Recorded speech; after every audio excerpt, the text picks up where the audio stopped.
सीतापुर नाम के एक गांव में राहुल नाम का एक आदमी रहा करता था। राहुल अपनी पत्नी सुशीला के साथ गांव में रहा करता था। राहुल और सुशीला एक दूसरे से बहुत प्यार करते थे। उनके एक बेटा भी था जिसका नाम रामू था। रामू अपने माता पिता से बहुत प्यार करता था। उनकी हर कठिनाइयों में उनका साथ देता था। राहुल रोज सुबह होते ही खेत पर चला जाता था। खेतों के काम करने से राहुल का घर का गुजारा होता था और उसकी पत्नी सुशीला वह बेटा राहुल घर पर ही रहता था। लेकिन राहुल उन्हें कभी खेत पर काम करने नहीं देता था। वह बिल्कुल भी नहीं चाहता था कि मेरा बेटा व मेरी पत्नी खेत पर काम करे। वह दोनों घर पर ही रहते थे। समय बीतता है। एक दिन की बात है जब राहुल की तबीयत खराब हो जाती है। उसका शरीर बहुत ही ज्यादा गर्म था जिससे उसकी हालत बहुत ज्यादा खराब हो चुकी थी। उसका बेटा रामू और पत्नी सुशीला काफी ज्यादा परेशान थे क्योंकि उनके पास इतने पैसे नहीं थे कि राहुल का इलाज बड़े से अच्छे से अस्पताल में करवा सके और घर पर राशन का सामान भी खत्म हो चुका था। इसी कारण उसका बेटा रामू और उसकी पत्नी सुशीला बहुत ज्यादा परेशान हो चुके थे। रामू अपने माता पिता की ये हालत देखकर गांव में मदद मांगने के लिए जाता है।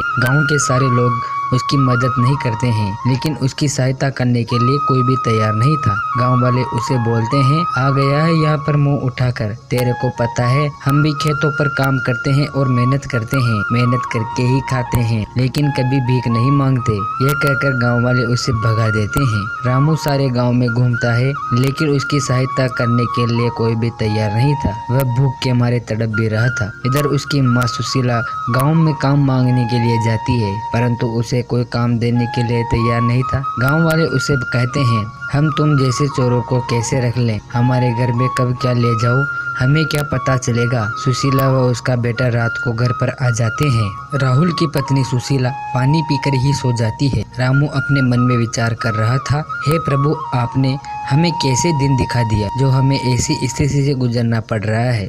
मुझे अपने माता पिता की सहायता करनी होगी। एक दिन की बात है जब सुबह सुबह एक लड़का अपने दादाजी के पास जाता है। रामू भी वहां पहुंच जाता है। रामू ने देखा कि वह लड़का अपने दादाजी से कह रहा था कि दादाजी मुझे गोलगप्पे खाने हैं। वह गोलगप्पे खाने की जिद कर रहा था। उसके दादाजी उसे बोल रहे थे कि अरे बेटा, तुझे पता है ना हमारे गांव में कोई भी गोलगप्पे का ठेला नहीं है तो तुझे गोलगप्पे कैसे ला कर दूं? वो गांव से दूर शहर में मिलते हैं, वहाँ भी बहुत महंगे हैं। वह लड़का गोलगप्पे खाने को लेकर बहुत नाराज था। रामू ये सब नजारा देख रहा था। रामू मन में विचार करता है, क्यों ना इस गाँव में गोलगप्पे का ठेला खोल लूं। जिस गाँव वाले मेरे गोलगप्पे खाने आएंगे और मेरा मुनाफा भी हो जाएगा। वह घर पर जाता है और अपनी माँ को ये बात बताता है और बोलता है, मम्मी मुझे आपके सारे आभूषण दे दीजिए, मुझे आपके आभूषणों की बहुत ज्यादा जरूरत है, मैं आपके जेवर जल्द ही वापस लौटा दूंगा। सुशीला भी उसे अपने बेटे पर विश्वास करते हुए अपने जेवरात उसे दे देती है। उसकी माँ उसे कहती है, बेटा हमारी स्थिति अभी अच्छी नहीं है, मुझे भी यही लगता है कि तू कोई ना कोई काम कर।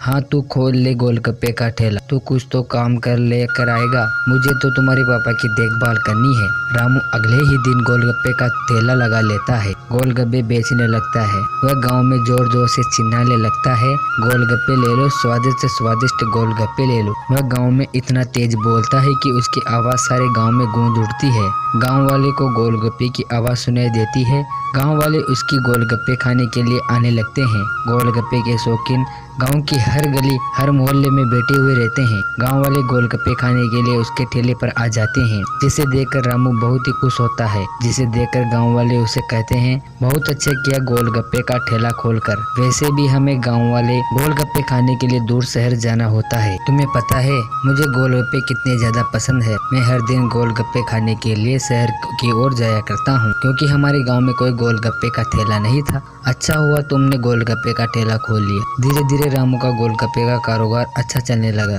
उसने बहुत सारे पैसे भी कमा लिए ताकि वह अपने पिताजी का इलाज अच्छे से अस्पताल में करवा सके। रामू सोचता है कि इतने पैसों में अपने पिताजी का इलाज अच्छे से करवाऊंगा। रामू अपनी माँ के पास जाता है। उसकी माँ उससे कहती है, हाँ बेटा, तूने वह कर दिखाया जो तूने कहा था। अभी तेरे पिताजी का इलाज अच्छे से अस्पताल में हो जाएगा। वह कुछ ही समय बाद अच्छी मोटी रकम करा लेता है और खुद के लिए एक बड़ा सा मकान भी ले लेता है, जिसे देखकर उसके माता पिता बहुत ही खुश होते हैं। उसके माता पिता उसकी तारीफ करते नहीं रुक रहे थे। गांव वाले भी उसकी बहुत बड़ाई करते हैं क्योंकि उसका जैसा बेटा इस गांव में आज तक जन्मा नहीं है जिसने 15 साल की उम्र में इतना कुछ कर दिखाया।